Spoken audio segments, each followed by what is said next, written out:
Nous aborderons aujourd'hui un sujet grave, une question particulièrement sombre et énigmatique, c'est la question du suicide. Un sujet douloureux pour ceux qui y ont été confrontés de près ou de loin, même si tous, nous nous sommes probablement déjà projetés avec empathie dans l'esprit d'une personne qui aurait commis ce geste, en tentant de comprendre pourquoi la vie peut être perçue comme à ce point insupportable. Cela reste bien souvent un mystère. Qu'est-ce qui peut créer un tel inconfort existentiel, une telle dépréciation de son propre être? Comment la souffrance peut-elle prendre la place de tout le reste au point de vouloir abandonner de vivre? Nous en discutons parce que nous savons que ce n'est pas une fatalité et parce que nous croyons que c'est pertinent d'en parler en Église. Alors bonjour, pasteur Éric, pasteur Timothée, pasteur Sébastien. Bonjour Nat. Bonjour Nat.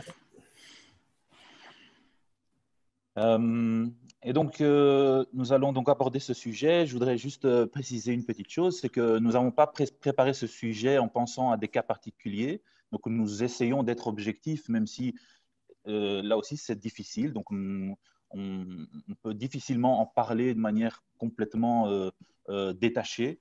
Mais on essaye d'aborder ce sujet, en tout cas avec tact et dans le but évidemment de donner un certain nombre d'informations, dans le but d'aider les personnes qui pourraient être concernées et évidemment de n'offenser personne. Alors, on va commencer peut-être avec quelques chiffres. Sébastien, est-ce que tu peux nous donner quelques statistiques au sujet du suicide? Oui, c'est sûr que le suicide est bien plus présent qu'on le pense, les tentatives de suicide aussi. Et par exemple, dans le monde, une personne tente de se suicider toutes les 2 secondes. Et on estime qu'il y réussit toutes les 40 secondes. Et forcément, ces chiffres ne sont évidemment que des sous-estimations, car les statistiques sont peu fiables dans la plupart des pays du monde. En Belgique, dans notre pays, il y a 2000 suicides par an qui sont recensés. 40 000 tentatives de suicide, c'est-à-dire 20 fois plus. C'est donc près de 5% de personnes de plus de 15 ans déclarent avoir fait une tentative de suicide au cours de leur vie. Voilà pour les Oui, chiffres. ce dernier chiffre est assez hallucinant, c'est-à-dire qu'une personne sur 20 euh, fait une tentative de suicide au cours de sa vie. Et moi, personnellement, je trouve ça complètement incroyable.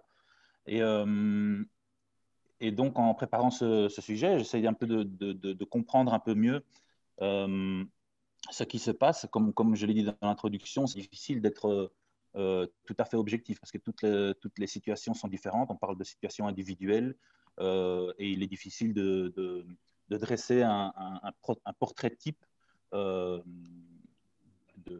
d'une personne qui tenterait de mettre fin à ses jours. Cependant, il y a quand même un processus suicidaire qui est décrit euh, dans la documentation qu'on peut trouver, par exemple, sur le Centre de prévention du suicide en Belgique, donc, qui précise que les suicides impulsifs, c'est-à-dire que rien ne laissait prédire, sont assez rares. Souvent, le suicide et la tentative de suicide est l'aboutissement d'un cheminement. Alors, ce n'est pas toujours visible de l'extérieur, mais il y a bien quelque chose qui se passe avant. Euh, on est tous confrontés parfois à des moments dans notre vie, à des moments difficiles, des crises, euh, à des moments où on doit traverser la tempête, pour utiliser une métaphore biblique. Et cela fait partie de la vie normale et même du développement normal d'un individu. C'est en traversant ce genre d'épreuves qu'on peut grandir, resserrer des liens, apprendre à se connaître nous-mêmes, repousser nos propres limites et possiblement d'en sortir plus fort. Alors, en fonction des individus, évidemment, les mêmes événements peuvent nous affecter de manière différente. Il peut y avoir des facteurs internes comme les maladies, des prédispositions génétiques ou alors des facteurs externes. On peut subir des pertes d'emploi, des séparations avec des êtres chers, des divorces. Et tout cela peut constituer des éléments déclenchants qui mettent l'individu en état d'alerte, en état de tension psychologique.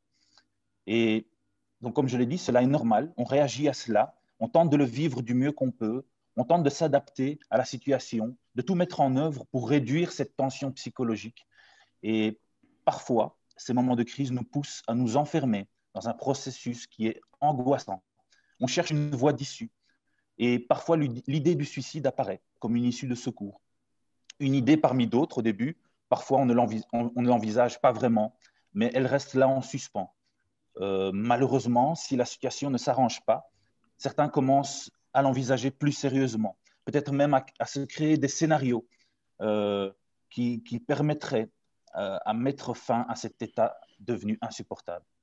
Et donc, la personne va commencer à ruminer cette idée et cela va envahir son esprit, devenir une idée fixe. Et à ce moment-là, si rien n'est fait, eh bien, la tension pourrait être telle qu'à un certain moment, il pourrait y avoir un passage à l'acte. Et il y a des facteurs de risque qui sont décrits un peu. Est-ce que, Eric, tu pourrais nous parler de cela? Oui, Nat, bien sûr, je vais vous parler des facteurs de risque, mais avant cela, laisse-moi préciser qu'un nombre important de personnes qui ont tenté de se suicider avaient montré des signes précurseurs, et c'est important de savoir cela, ou tout au moins avaient tenté de s'exprimer, de dire d'une manière ou d'une autre, verbalement ou non verbalement, leur désarroi et les pensées qui les traversaient, parfois de manière détournée, parfois de manière maladroite, mais quelque part, ils ont essayé d'une manière ou d'une autre d'exprimer leur souffrance et leur détresse. Parfois, ça peut être des messages plus ou moins directs du style je veux en finir. C'est pas à prendre à la légère, c'est trop dur, j'en peux plus. La vie ne vaut plus la peine d'être vécue, je ne m'en sortirai jamais, je voudrais m'endormir pour toujours. Ou alors des phrases du style vous seriez mieux sans moi, ou ma vie est inutile, ou j'ai fait mon testament. Enfin, des petites phrases, des allocutions qui laissent présager quelque chose. Alors, les facteurs de risque, ils sont nombreux, évidemment, mais dans la majorité des cas, on trouve des antécédents psychologiques et ou psychologiques. On pense peut-être, premièrement, évidemment, aux gros cas de dépression, avec des signes qui peuvent être comme une tristesse excessive, un sentiment de désespoir, un sentiment de vide, des pleurs incontrôlables, une apathie, un manque d'appétit, pas seulement pour la nourriture, mais pour la vie, un désintérêt pour tout, une perte ou un gain soudain de poids aussi, des troubles du sommeil, des sentiments de dévalorisation, de culpabilité, des idées noires qui sont là en permanence. Ça sont des signes et des facteurs de risque. Donc la dépression et ses signes. Mais attention, une personne n'apparaît pas toujours comme dépressive. Une personne qui a des pensées suicidaires n'apparaît pas toujours comme dépressive. Parfois, sous un extérieur très jovial, peut se cacher une grande tristesse. Mais on trouve normalement des signes qui sont apparents. Un autre facteur de risque, c'est quand la personne a déjà fait des tentatives de suicide. On y arrive plutôt assez rarement du premier coup, en fait. Donc, quand il y a déjà eu des tentatives de risque, des tentatives de suicide, pardon, c'est à prendre avec sérieux. Aussi, la personne a déjà exprimé depuis un moment des pensées suicidaires. La découverte ou la prolongation ou les difficultés, les souffrances d'une maladie grave ou d'infirmité peuvent aussi être des facteurs de risque. Comme facteur de risque, on trouve aussi des antécédents familiaux. C'est-à-dire que quand voilà, c'est déjà arrivé dans la famille, ça semble être aussi un facteur de risque. L'isolement social, la perte d'un emploi, l'entrée à la retraite, le divorce, le fait de se retrouver seul peut aussi être facteur de risque. La perte d'un travail aussi peut être facteur de risque. Quand cette perte de travail est violente et pas attendue et qu'elle entraîne derrière elle une grande quantité d'effets négatifs, ça peut être aussi un facteur de risque. Le genre, c'est important aussi, c'est-à-dire qu'on recense 3 fois plus de suicides commis par des hommes que par des femmes. C'est quand même interpellant aussi, ça. Je ne me suis pas penché sur la question, mais je trouve que c'est une question qui est intéressante de développer. La consommation abusive d'alcool, de drogue, peut aussi être un facteur de risque. Donc, merci Eric. C'est vrai que ça devrait nous mettre la puce à l'oreille hein, quand on voit qu'il y a quelqu'un qui est dépressif, qui en plus a des cas, donc des antécédents dans sa famille de personnes qui se sont suicidées, et puis qui lui arrive en plus un événement majeur dans sa vie qui fait que il se sent plus seul, il se sent donc isolé, il perd son emploi, il n'a plus d'activité qui donne du sens à son existence. Vraiment, essayons de garder cela à l'esprit, essayons d'entourer ce genre de personnes et de garder contact. Et je voudrais dire également que bon, ce n'est pas parce que certains de ces signes sont présents dans la vie de personnes de notre entourage qu'il faut automatiquement déclencher l'alerte. Hein. Donc, ce sont des facteurs qui sont décrits dans la littérature. On peut dire que ce sont des facteurs prédictifs, mais ce sont des statistiques qui sont faites après coup. Donc, ces données sont simplement souvent corrélées statistiquement à l'acte suicidaire. Voilà. Donc, cette année est particulièrement propice, je dirais, à la déprime. Je ne sais pas si vous avez réussi à traverser ces vagues successives d'isolement, de lockdown. Moi, personnellement, bon, je dois l'avouer, il y a une petite déprime qui a pointé le bout de son nez.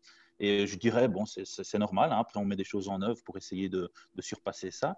Mais l'année 2020, en tout cas, est particulièrement difficile à vivre. Timothée, qu'est-ce que tu en penses? Je pense qu'effectivement, on se souviendra de l'année 2020. On se souviendra de cette année comme une année marquante, peut-être, à mon avis, aussi une année charnière, parce que je crois que beaucoup de choses vont changer, que beaucoup de choses vont être perçues d'une manière différente. Alors, il y a évidemment des bonnes choses qui peuvent en découler, peut-être une prise de conscience de ce qui est essentiel ou de ce qui est vraiment important. Ça c'est dans un aspect positif. Mais dans un aspect négatif, je dirais que ça a été aussi une année qui a accentué beaucoup de choses et qui va accentuer, par exemple, une certaine forme d'inégalité sociale, ça c'est sûr, mais qui va aussi accentuer des éléments qui peuvent amener à avoir des pensées suicidaires. Un chiffre, tout simplement, par rapport à 2020. La cellule d'intervention psychologique de crise, donc en Belgique, a publié une augmentation de 50% de consultations pour accompagnement de crise suicidaire et 30% de plus de consultations pour l'accompagnement du deuil après suicide. Donc, tout cela entre 2019 et 2020, alors que nous n'avons pas encore terminé l'année 2020. Au moment de notre enregistrement, là, nous sommes que début décembre. Et ça peut s'expliquer par plusieurs choses, des choses qui n'étaient pas là, ou en tout cas moins marquées dans les années précédentes. Mais par exemple, tout simplement, notre crise sanitaire, la crise du coronavirus, et qui peut provoquer une forme de peur, d'anxiété, tout simplement parce qu'on n'en voit pas la fin. Et je ne sais pas si vous avez remarqué, mais à plusieurs moments, on essayait de se fixer dans l'avenir et se dire la crise va prendre fin. Et on se disait la crise va prendre fin quand l'été arrivera ou quand les beaux jours arriveront. Et puis, on s'est rendu compte que finalement, il y avait eu une amélioration, mais que ça avait repris. On avait dit oui, mais pour l'automne, ça sera réglé, on aura appris les différents gestes barrières, les choses comme ça. Et on s'est rendu compte que la crise continue. Et je ne veux pas rentrer dans un débat, savoir qu'est-ce qui est réel ou pas ou quoi que ce soit, mais il y a quand même quelque chose qui se passe, il y a un virus qui est présent. Et là encore, on se fixe comme objectif, mais quand il y aura des vaccins, tout ira mieux. Mais on se rend compte, et beaucoup de spécialistes disent que même avec le vaccin, ça risque d'être qu'un seul des éléments pour une lutte contre le coronavirus plus globale. Et on se dit, mais quand est-ce que cette crise va prendre fin? Et on ne le sait pas. Et on espère tous rapidement, mais on ne le sait pas. Et le fait de ne pas savoir peut provoquer une forme d'anxiété, une forme d'inquiétude. Donc l'environnement dans lequel nous vivons n'est pas fiable, n'est pas rassurant, d'autant plus qu'on a des informations contradictoires. Vous allumez votre poste de télé, vous allez sur Facebook, vous allez avoir des dizaines d'informations contradictoires sur le sujet et qui ne sont pas rassurantes, en fait. Et c'est un des premiers éléments, ça provoque une perte de repères, une perte de sens.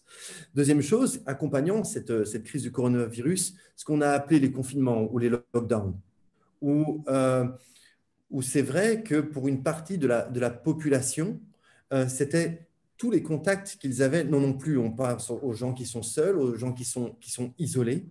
aux gens qui n'ont pas beaucoup de contacts ou peut-être à ceux qui sont moins à l'aise au niveau technologique.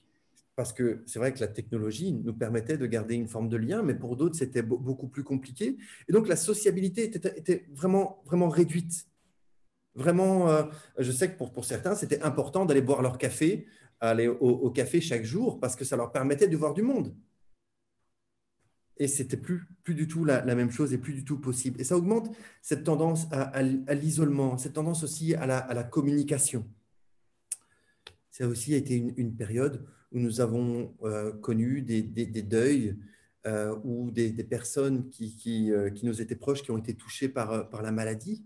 Et ça aussi, ça joue sur notre morale, ça aussi, ça joue sur notre manière de voir les choses.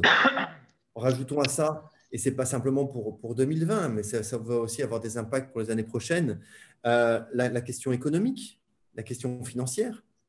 Parce qu'on se dit, mais qu'est-ce qui va se passer demain au niveau des finances?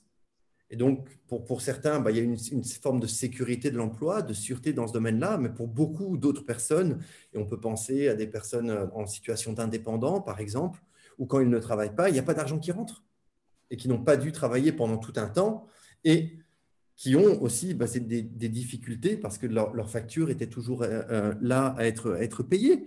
Et puis même toute l'actualité, la présentation de l'actualité aujourd'hui nous amène à l'anxiété. Les nouvelles ne sont pas bonnes et la présentation de l'actualité a un rôle de focus. On focus souvent sur les mauvaises nouvelles. Quand vous regardez les informations, ça vous parlera des mauvaises nouvelles. Et je ne dis pas qu'elles n'existent pas, mais je dis simplement que pendant un temps, on aura un focus là-dessus. Et évidemment, ça peut créer une tendance à la peur, à l'anxiété, qui peut conduire à avoir des pensées suicidaires. Et puis évidemment, une impossibilité à se projeter sur le court terme, le moyen terme, le long terme, comme je l'ai dit tout à l'heure. On ne sait pas de quoi demain sera fait. Et c'est là aussi, si vous me permettez de faire une petite parenthèse, où on a ce privilège de finalement, avec notre foi en Jésus, d'avoir cette espérance.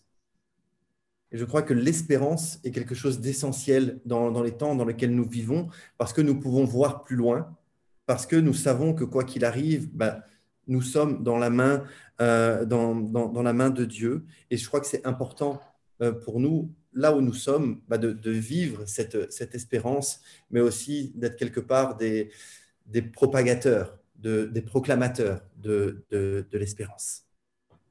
Donc voilà pour cette année 2020. Et cette année 2020, malgré toutes ces difficultés, cette anxiété, on peut dire qu'un un des éléments positifs pour notre Église, c'est justement d'avoir pu développer ces moyens techniques et de faire ces FAQ qui n'auraient jamais vu le jour si on n'était pas confinés. Et également, c'est peut-être l'occasion de vous dire que vous avez été particulièrement inspirés, vous et toute l'équipe technique, ces dernières années, de développer tous ces moyens qui nous permettent aujourd'hui de continuer les cultes en live et de faire ces enregistrements. Alors, quels sont les moyens de se protéger face au suicide? Quels sont les facteurs de protection qui sont décrits? Tout d'abord, il y a un accès aux soins cliniques. Donc, une personne qui souffre de dépression, par exemple, eh bien, elle ne doit pas se laisser aller dans sa dépression toute seule. Il faut qu'elle consulte, tout simplement. Il faut qu'elle se fasse suivre, il faut qu'elle se fasse traiter. Il y a un accès facile aujourd'hui à toute une gamme d'interventions cliniques avec des équipes multidisciplinaires qui peuvent s'occuper de vous. Également, les facteurs de protection de l'entourage sont importants. Si vous avez des personnes proches à qui vous pouvez vous confier et qui peuvent également vous suivre, cela pourrait vous aider. Il faut vous protéger également de toutes les situations qui pourraient vous aider à passer à l'acte. Si vous sentez que vous êtes dans une période où vous envisagez le suicide, eh bien, déjà, essayez de ne pas rester seul, ne pas vous mettre en présence seul avec des outils qui permettraient de concrétiser ce scénario. Essayez de renforcer vos liens avec votre famille, avec des personnes de votre communauté.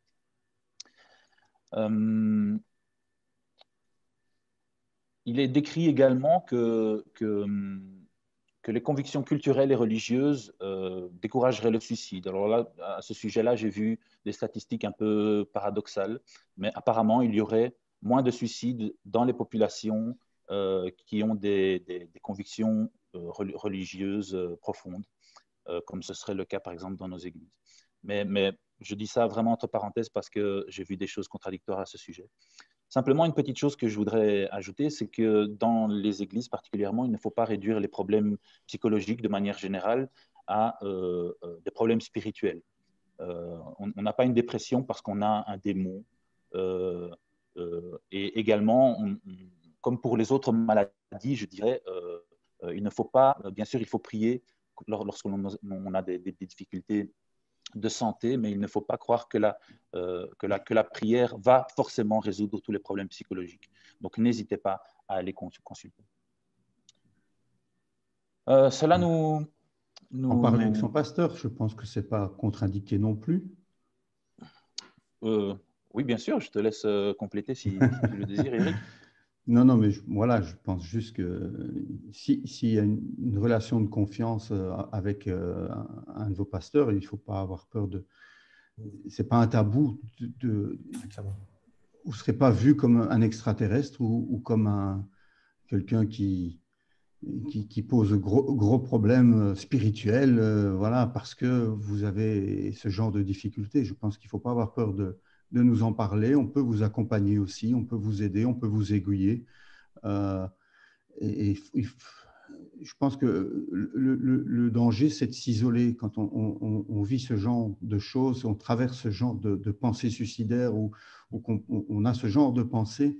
Le diable va essayer de nous isoler, surtout de ceux qui justement pourraient peut-être nous aiguiller, nous entourer, etc. Donc, voilà, n'hésitez pas à en parler à un de vos pasteurs si vous traversez ce genre de période compliquée. Ouais. Moi, pour juste compléter ce que tu dis, je crois qu'il y a quelque chose qu'il faut absolument dissocier de ça, de ces pensées suicidaires. C'est la question de la honte. Et parfois, à cause de la honte, on n'est pas amené, il y a une gêne, on ne veut pas en parler ou quoi que ce soit. Mais il n'y a pas de honte. Il n'y a pas de honte. Venez en parler. Nous sommes tous des frères, des sœurs sur le chemin avec Dieu. Et si nous pouvons vous aider, alors on le fera sans jugement, sans mauvais état d'esprit ou quoi que ce soit. Mais n'ayez pas honte, vraiment, de cela. N'ayez pas honte. Parce que sinon, la honte enferme. Mais une fois qu'on parle, alors une fois que les choses sont mises à la lumière, la honte disparaît. Donc, n'hésitez pas à en parler vraiment. Et la honte conduit finalement, c'est ce que le diable veut faire. Hein. La honte, le diable veut nous détruire. Et on voit bien que Adam et Ève, ils ont été honteux lorsqu'ils ont péché. Et justement, c'est la honte qui nous amène à nous isoler. Et c'est ce que le diable veut. Et là, vous rentrez dans le jeu du diable. Mais le fait d'en parler, là, vous mettez le diable en déroute. Moi, je pense que, enfin, je sais pas vous, mais moi, je peux avouer que ça m'est déjà arrivé d'avoir des pensées suicidaires, peut-être pas très prononcées, mais dans des situations très difficiles, des épreuves très compliquées, me dire, si je mettais fin à mes jours, au moins, tout ça, ça serait réglé. Bon, très vite, on est rattrapé par nos responsabilités, la famille, la raison, etc., la foi, effectivement. Mais je veux dire, vous n'êtes pas une exception si de temps en temps, face à des difficultés, vous vous dites, ça serait tellement plus simple. Voilà, donc le dire, je pense que c'est utile. C'est ça, et on a vu donc que ce n'était pas un problème qui affectait uniquement une toute infime minorité de personnes, mais c'est plus répandu qu'on le pense. Et donc, il ne faut pas avoir de tabou et de gêne à en parler. Et vous faites bien de rappeler que vous avez cette disponibilité. Et je pense qu'on a beaucoup de chance dans notre Église d'avoir plusieurs personnes comme vous et d'autres qui ont une certaine maturité, qui peuvent aborder ce genre de problème avec les personnes concernées. Et donc, ça nous permet de faire cette transition maintenant face à ce tableau que l'on a dressé. Qu'est-ce qu'on peut en penser en tant que chrétien? Que dit la Bible à ce sujet? Est-ce que Sébastien, tu as pu recenser certains cas dans la Bible de suicide? Oui, dans la Bible, il y a 7 cas de suicide. On peut penser déjà à Abimelech, qui était juge d'Israël, le fils de Gédéon. Et il a été grièvement blessé au crâne par une femme qui lui a lancé un morceau de meule de moulin. Et avant de mourir, il va demander à celui qui s'occupait de son cheval, à son écuyer, de l'achever. Et pour ne pas qu'on puisse dire qu'il a été tué par une femme, il avait honte justement par rapport à cela. Et en fait, il s'est fait donner la mort afin de sauver son honneur. Et ça, vous le trouvez dans Juge, dans le chapitre 9.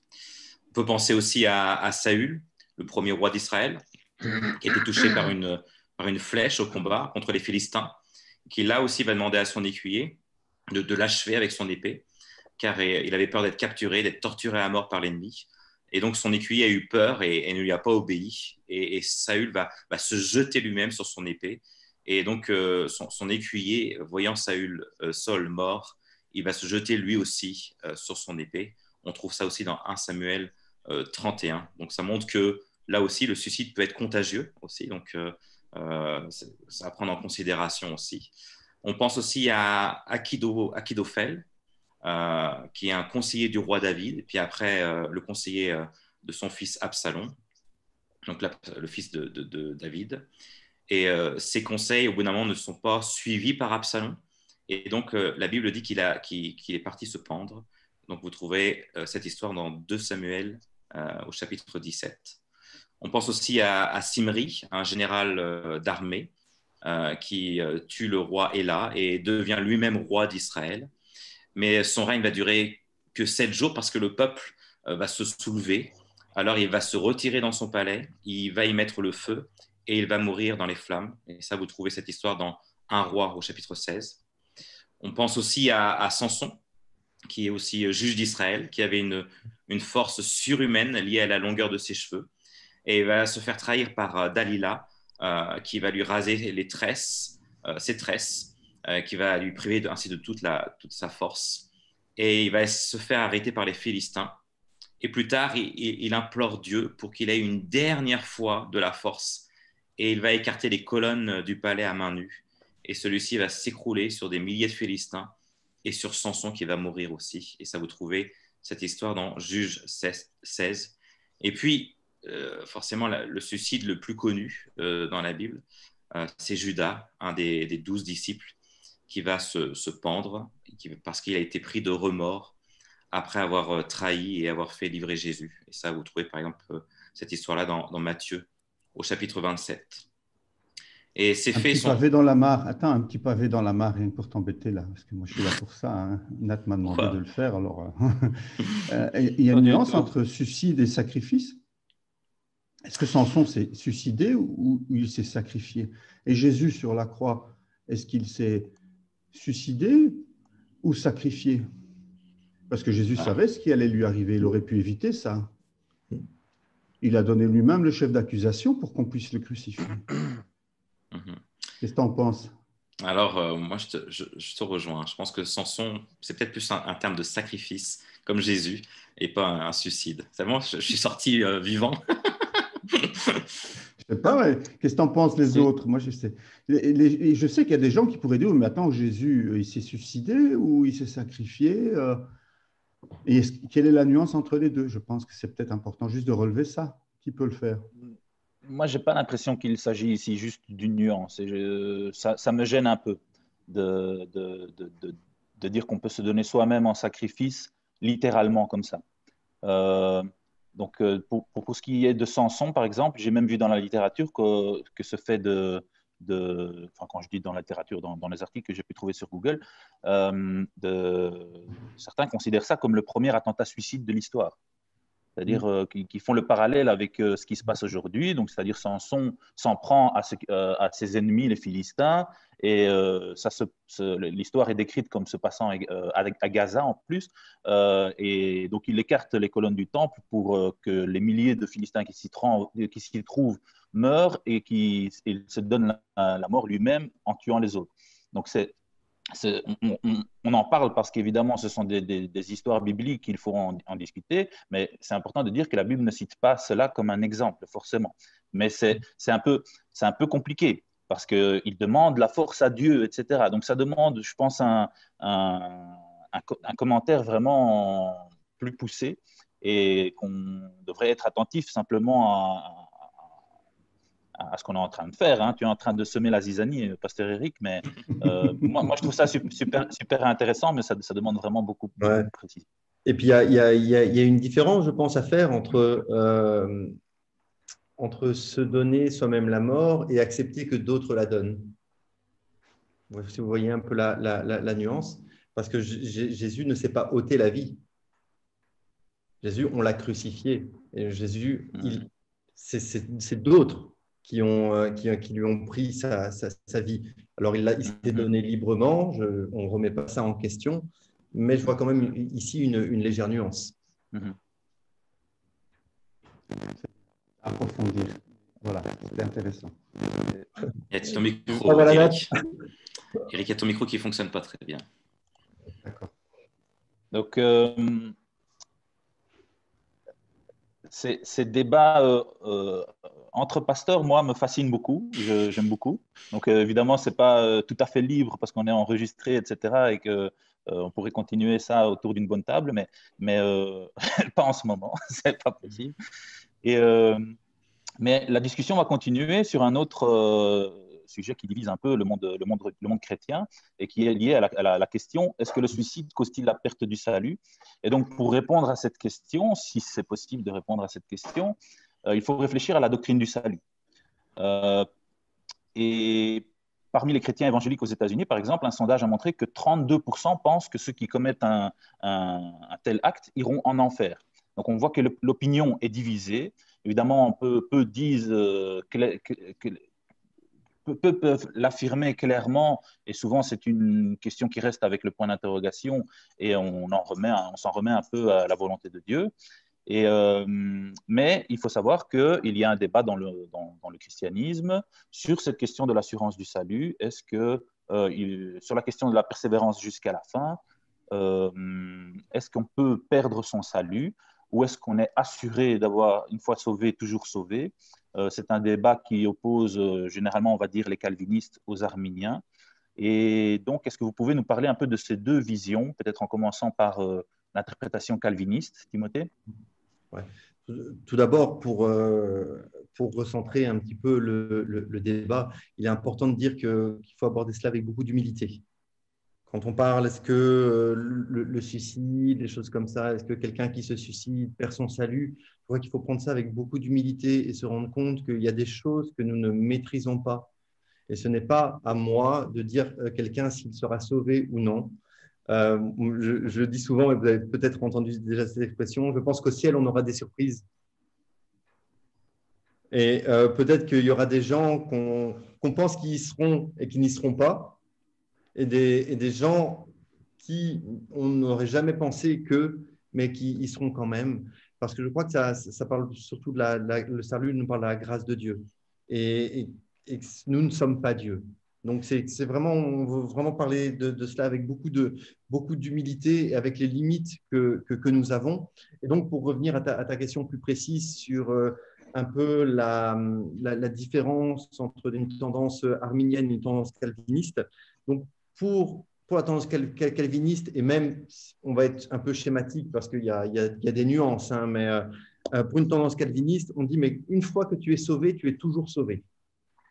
C'est-à-dire qu'une fois que tu as fait cette expérience avec Jésus, que tu t'es repenti, que tu as vécu la nouvelle naissance, alors tu as une assurance du salut que quoi qu'il arrive, que quoi que tu fasses, tu vas garder jusqu'à la fin. Et donc, même si tu commets le suicide, alors tu ne seras pas privé de ton salut. il y a quelques versets qui sont employés par les tenants de cette position. Je vais en citer qu'un seul qui dit dans Éphésiens 2 au verset 8 et 9, « Car c'est par la grâce que vous êtes sauvés par le moyen de la foi. Et cela ne vient pas de vous, c'est le don de Dieu. Ce n'est point par les œuvres afin que personne ne se glorifie. » Et donc, dans cette interprétation-là, calviniste, et à partir, par exemple, de ce passage, on dit mais que tout est la grâce de Dieu et qu'un suicide, finalement, ce serait une action de l'homme. Et que l'action de l'homme, alors, serait supérieure à la grâce de Dieu si on pense qu'un suicide peut priver du salut. Donc, c'est un peu cette tendance-là, cette idée-là que développent les tenants de la position calviniste. Bon, maintenant, la discussion calviniste-arminien, c'est un débat théologique qui dure depuis des siècles. Donc, c'est peut-être.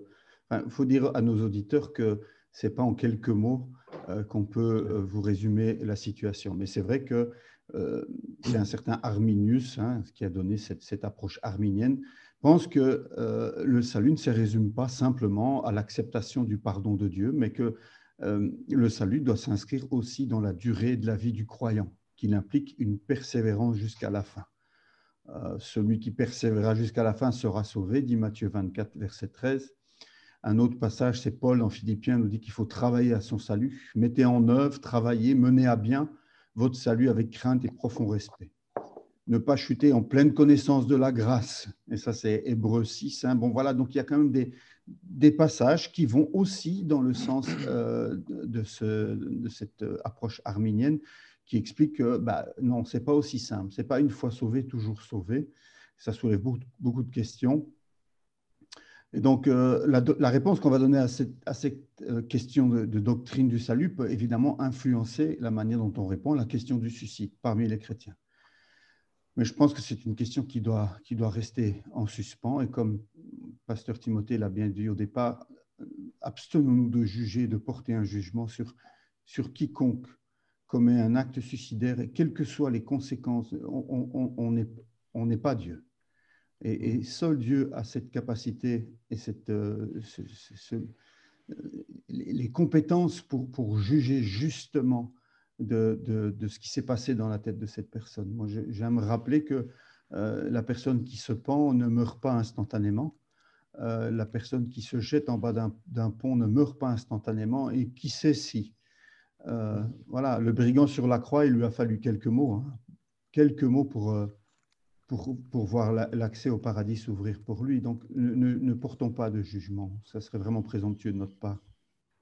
Cherchons plutôt à réconforter les personnes qui ont subi une perte d'un être cher. Et voilà, veillons sur cela. Moi, je pense que c'est plus sage. Absolument. Et donc, justement, que peut-on faire si l'on veut aider ces personnes qui sont concernées? Peut-être, avant de parler de personnes concernées dans notre entourage, que peut-on faire si soi-même on se trouve confronté à des pensées suicidaires, Timothée? Alors moi, on a parlé un petit peu tout à l'heure. Moi, je résumerai ça en deux choses. La première chose, il faut éviter de le nourrir. Et il faut se connaître et savoir qu'est-ce qui peut nourrir ces pensées suicidaires. Est-ce que c'est des endroits? Est-ce que c'est des actions? Est-ce que c'est en regardant la télé? Est-ce que c'est en allant sur les réseaux sociaux ou quoi que ce soit? Mais il faut éviter de le nourrir. Parce que plus tu te nourris, plus ce dont tu te nourris devient une évidence. Tu vois? Et si la première fois que tu as une pensée où tu te dis finalement, je serai plus tranquille en étant mort, si tout de suite, tu te dis non, ce n'est pas la bonne sorte de pensée et que tu te remets en question, alors c'est mieux, ou en tout cas c'est plus pertinent, on va dire, que si tous les jours, tu te lèves en ayant cette pensée-là. Et donc, je sais que ce n'est pas facile, mais il y a un moment où le psalmiste dit mon âme bénit l'Éternel. Et où le psalmiste, donc l'auteur des psaumes, demande à son âme de bénir l'Éternel. Et je crois que fixer nos regards, fixer nos bonnes priorités alors c'est aussi comment dire, un des éléments qui peut aider à cela. La deuxième chose, et je crois que c'est en parler, vraiment. C'est en parler. Premièrement, en parler à Dieu pour ceux qui connaissent Dieu, qui ont une relation avec lui. De pouvoir en parler directement. Et même si vous n'avez pas de relation avec lui, en parler à Dieu, ça peut aussi aider. Mais non seulement en parler à Dieu en premier, mais aussi en parler avec vos proches.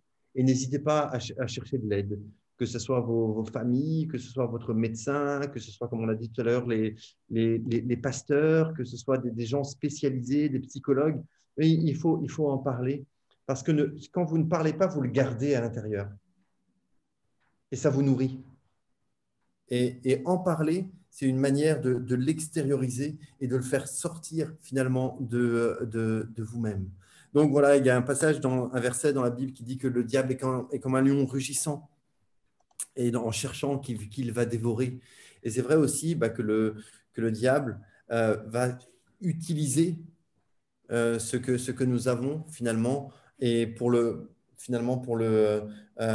conduire à avoir ces mauvaises pensées. Donc, voilà, moi, évitez de le nourrir et en parler. Ouais. Il y a aussi des choses à éviter, hein.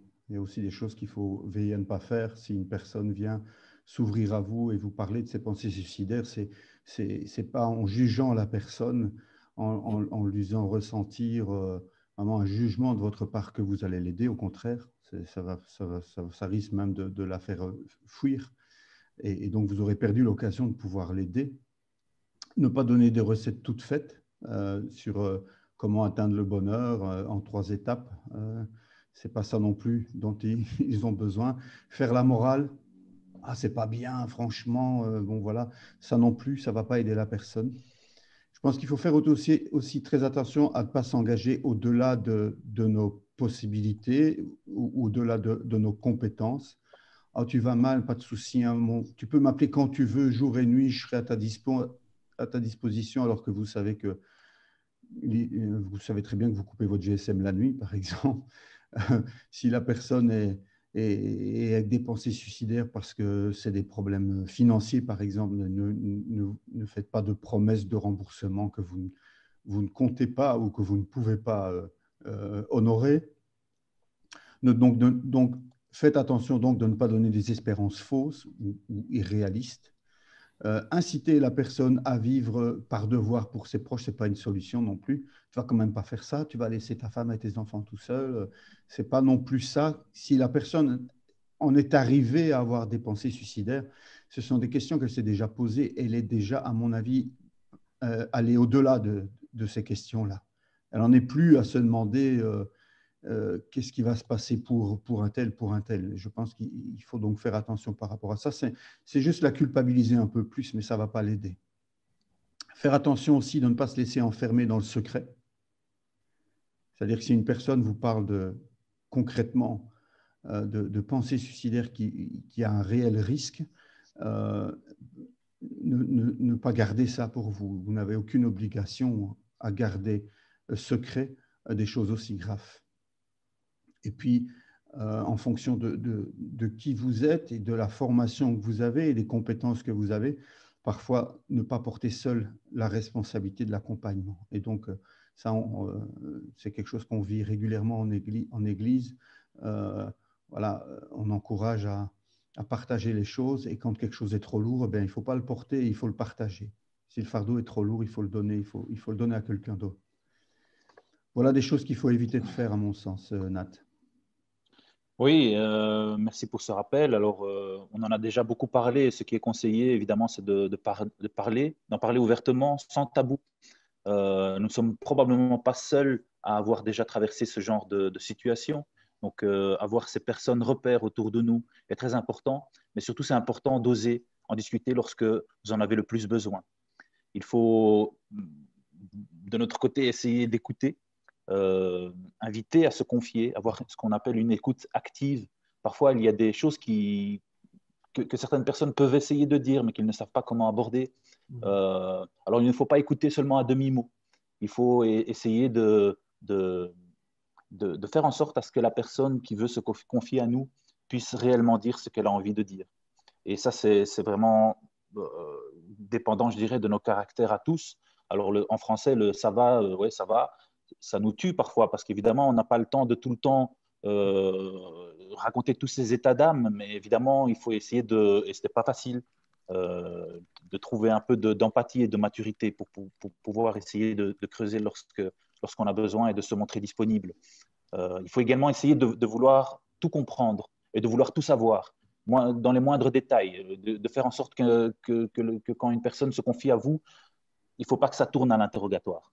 Il faut vraiment que vous puissiez montrer que vous êtes disponible, que vous puissiez être une personne repère, une personne sur qui on peut compter. Et également prendre enfin les tentatives de suicide au sérieux. Ne pas penser que ce sont parfois des paroles en l'air parce qu'on risquerait de le regretter amèrement si on se rend compte après coup en fait, qu'on a laissé passer quelque chose. Et évidemment, ce n'est pas facile et je ne dis pas ça pour culpabiliser qui que ce soit, mais il ne faut pas hésiter à prendre contact avec des aidants spécialisés. Je voudrais peut-être mentionner, ce sera peut-être mentionné encore plus tard et peut-être également écrit sur la vidéo pour que vous puissiez l'avoir sous les yeux, mais il y a un centre de prévention du suicide en Belgique avec une ligne d'écoute qui est anonyme et gratuite et vous pouvez appeler 24 heures sur 24, 7 jours sur 7 et le numéro est 0800 32 1 2 3. Voilà, il ne faut absolument pas hésiter. Et je pense qu'on est arrivé un peu au bout de notre discussion. Je ne sais pas si, Sébastien, tu pourrais conclure cette discussion. Oui, je vous partager un témoignage du pasteur Maurice Harrison. Il a partagé son expérience via une radio et il disait qu'alors qu'il était jeune étudiant, en rentrant de l'université, il découvre le corps sans vie de sa mère et elle avait laissé un mot exprimant toute sa souffrance, mais aussi son amour pour ses proches qu'elle avait malheureusement préféré quitter. Et il va dire la chose suivante: ceux qui se suicident, donc c'est le pasteur qui parle, c'est ceux qui se suicident ne se rendent pas compte de l'énormité qu'ils font. Ils laissent des enfants marqués à vie, mais dans toutes ces circonstances tragiques, Dieu m'a aidé et m'a amené dans cette épreuve à comprendre les souffrances d'autrui. Et au sujet de sa maman, il a toujours eu cette pensée de Jésus: Père, pardonne-leur car ils ne savent pas ce qu'ils font. Alors, oui, c'est un sujet qui est tabou. On n'ose pas trop en parler. On n'entend pas trop de prédications là-dessus ou d'encouragement à ce niveau-là, mais arrêtons que cela soit un sujet tabou. Et pour ceux qui sont dans cette volonté ou dans ce désir de se suicider, eh bien, on a entendu pendant tout ce FAQ d'en parler autour de vous, d'en parler à vos responsables d'église. Et on a aussi parlé du service de prévention au niveau de la Belgique, mais il existe certainement dans votre pays si vous n'êtes pas en Belgique. Donc, c'est le 0800 32 1 2 3, 0800 32 1 2 3. C'est gratuit, c'est anonyme. Il y a même un site préventionsuicide.be. Donc, il y a des gens qui sont formés, qui sont là à votre écoute et qui sont vraiment là à vous aider aussi. Et puis, pour ceux qui sont marqués par le suicide d'un proche, eh bien, comme pour le pasteur Maurice Harrison qu'on vient d'entendre, son témoignage, demandez à Jésus de vous aider. Il a dit que Dieu l'a aidé, Dieu l'a amené dans cette épreuve à comprendre les souffrances. Dieu l'a aidé à sortir de cela. Et Dieu est aussi celui qui peut t'aider. Et comme ça a été dit par le pasteur Eric, peut-être que ce proche, au dernier moment, par son acte suicidaire, a demandé à être sauvé par Jésus. On ne sait pas ce qui s'est passé. Comme le pasteur Timothée disait, on peut être surpris au ciel. On ne sait pas ce qu'il peut y avoir. On peut être surpris par rapport à ce qu'on peut retrouver au ciel. Mais là aussi, n'hésitez pas à en parler autour de vous. C'est quelque chose qui est difficile. Et si tu as été marqué par le suicide d'un proche, n'hésite pas à en parler. Voilà. Merci beaucoup, pasteur Sébastien, pour cette conclusion. Je pense qu'il nous invite à nous confier vers Dieu maintenant. On pourrait peut-être conclure la conclusion avec cela. Est-ce que Timothée, tu voudrais bien prier pour la fin de ce FAQ? On va prier ensemble. Je crois que d'autant plus sur ce sujet, nous avons besoin de venir à Dieu, simplement. Seigneur, merci pour cette étude, Seigneur, pour ces moments que nous avons pu passer ensemble. Et Seigneur, c'est avec beaucoup d'humilité que nous venons vers toi. C'est avec beaucoup de compassion, Seigneur, aussi pour ceux qui souffrent. Seigneur, je te prie particulièrement aujourd'hui pour tous ceux, Seigneur, qui ont des idées de suicide, des idées prononcées, Seigneur, de passage à l'acte. Et je te demande, Seigneur, que cette vidéo que nous venons de faire puisse être un encouragement pour eux justement à ne pas passer à l'acte et à pouvoir demander de l'aide, à pouvoir verbaliser, Seigneur, leur mal-être, à chercher une personne de confiance pour pouvoir en parler. Seigneur, quelle que soit notre souffrance, nous savons, Seigneur, que tu es aussi notre consolation. Et je te prie que tu sois la consolation, Seigneur, de ceux qui souffrent. Je te prie aussi, Seigneur, pour ceux qui nous regardent, qui ont peut-être eu un proche ou une connaissance, Seigneur, qui est passé justement à l'acte, qui s'est suicidé. Et là aussi, Seigneur, j'aimerais que tu les encourages, que tu les consoles, que tu les aides, Seigneur. Seigneur, merci parce que tu es notre espérance. Tu es notre espérance même dans les tempêtes les plus fortes. Et parfois, Seigneur, les tempêtes sont tellement fortes que nous pouvons perdre de vue cela. Les tempêtes sont tellement difficiles, la maladie, les circonstances familiales, les circonstances sentimentales, les circonstances économiques, financières sont tellement fortes que nous pouvons perdre de vue cela. Mais je te prie, Seigneur, que nous puissions nous en souvenir, que nous puissions tous nous en souvenir, qu'avec toi, il y a une espérance. Merci pour ces moments, Seigneur. Je te prie que ce soit un encouragement pour beaucoup, dans le nom de Jésus. Amen. Amen. Amen. Nathanaël, nous voulons te remercier pour ton implication et pour Merci. avoir préparé avec beaucoup de sérieux ce sujet. Et on sera heureux de te retrouver dans quelques semaines pour un autre sujet, les violences conjugales. On l'annonce déjà. Je commence les travaux pratiques demain. Ah bah voilà. On verra avec Céline. Ok, à bientôt. À bientôt, merci, au revoir. À bientôt à tous. Au revoir.